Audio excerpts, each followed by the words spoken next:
Welcome to Highway Herald, your roadmap to the latest in auto, where vehicles, policy, and power plays intersect.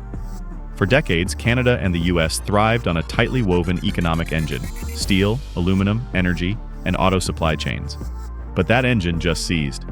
Trump's shocking 50% tariff hike on Canadian metals and Ontario's retaliatory electricity surcharge have jolted the relationship off course. Prime Minister Mark Carney and provincial leaders are hitting back with bold measures: export freezes, infrastructure acceleration, and redirected trade routes. Now, let's shift gears into the history and strategy driving this fierce economic showdown.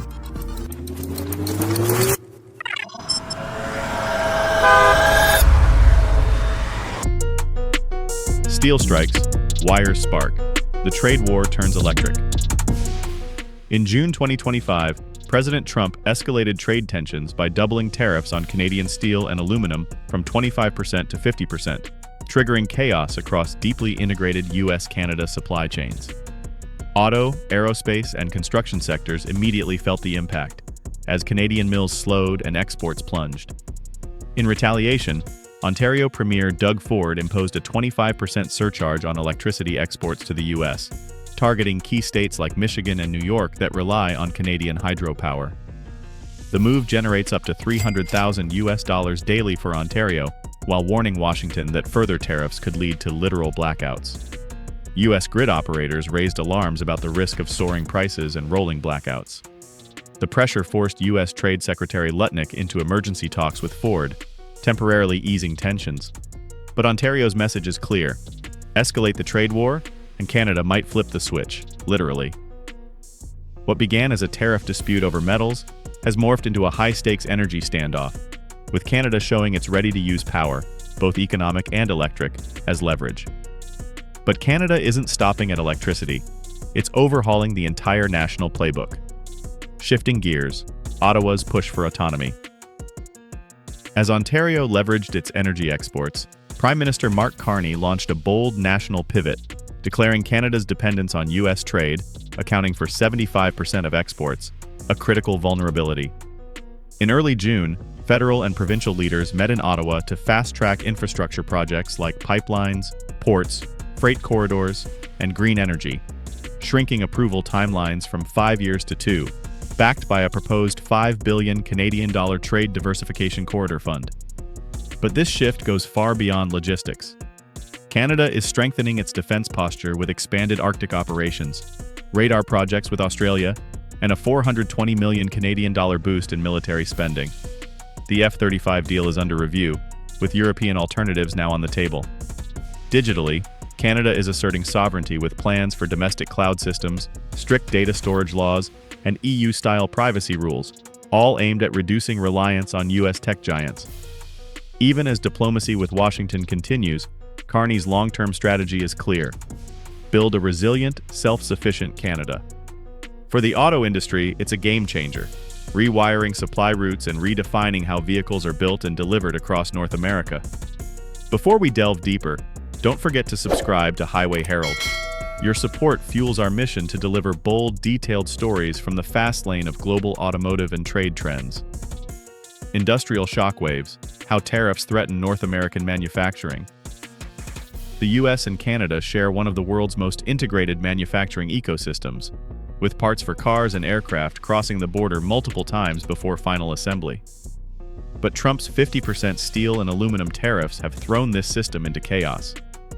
Canadian producers were hit hard. Unions called the move a direct attack on workers, urging Ottawa to restrict US imports and prioritize local materials. Business groups warned against broad retaliatory tariffs that might harm domestic manufacturers. Small and mid-sized suppliers, especially in tooling, aerospace, and packaging, are scrambling to renegotiate with US partners or shift toward European and Asian markets, though the transition is costly. Ontario Premier Doug Ford answered with aggressive measures: an electricity export surcharge, bans on US firms and government contracts, and even removing American liquor from LCBO shelves. The federal government followed with $30 billion Canadian in strategic counter-tariffs. Worker anxiety is rising as layoffs loom. Labor groups are demanding EI support and Canada First policies, while the Bank of Canada flags the trade war as the top economic threat. Can Canada adapt fast enough or lose ground to global rivals? But tariffs alone don't define the new rules. Energy diplomacy is reshaping the entire battlefield. Shock tactics, turning energy into a negotiation weapon. Energy is now Canada's loudest megaphone. Ontario's 25% surcharge on electricity exports, about $7 per megawatt hour, struck right where it hurts, the grid. Roughly 1.5 million American homes rely on Canadian-supplied power.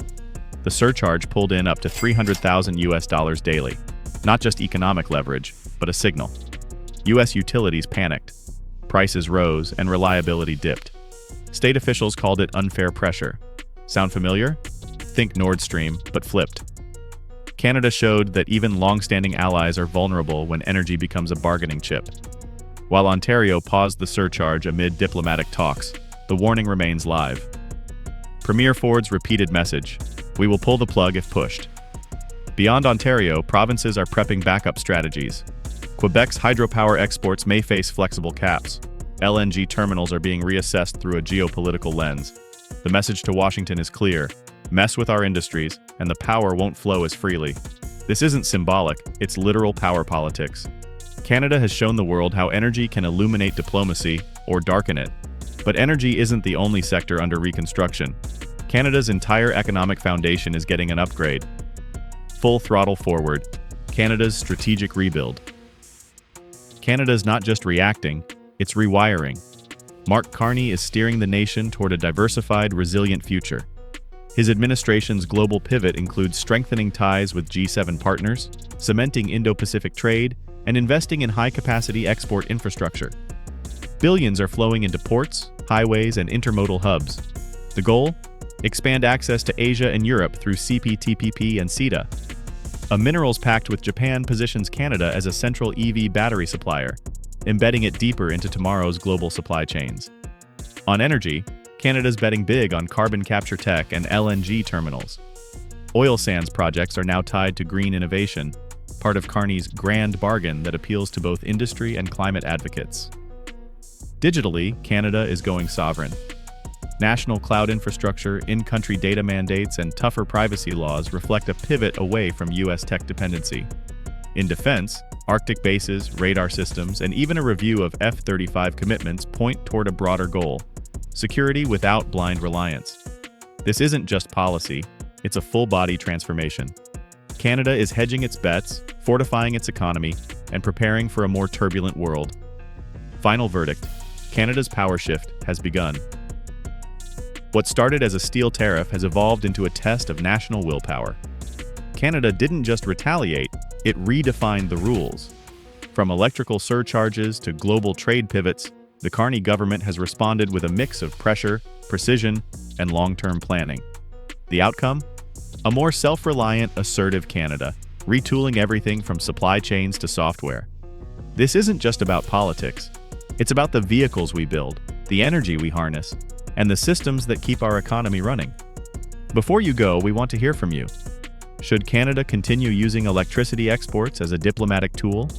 Can its new trade and tech strategy truly insulate it from future U.S. shocks? And how might all these changes affect the vehicles and supply chains we depend on every day? Drop your thoughts in the comments. We read every one. And don't forget to subscribe to Highway Herald to stay in the loop on the latest vehicle updates, trade shifts, and auto tech trends shaping the road ahead. Thanks for watching and see you next time. You can now check out any of the videos on the screen. There's more exciting and informative content waiting for you.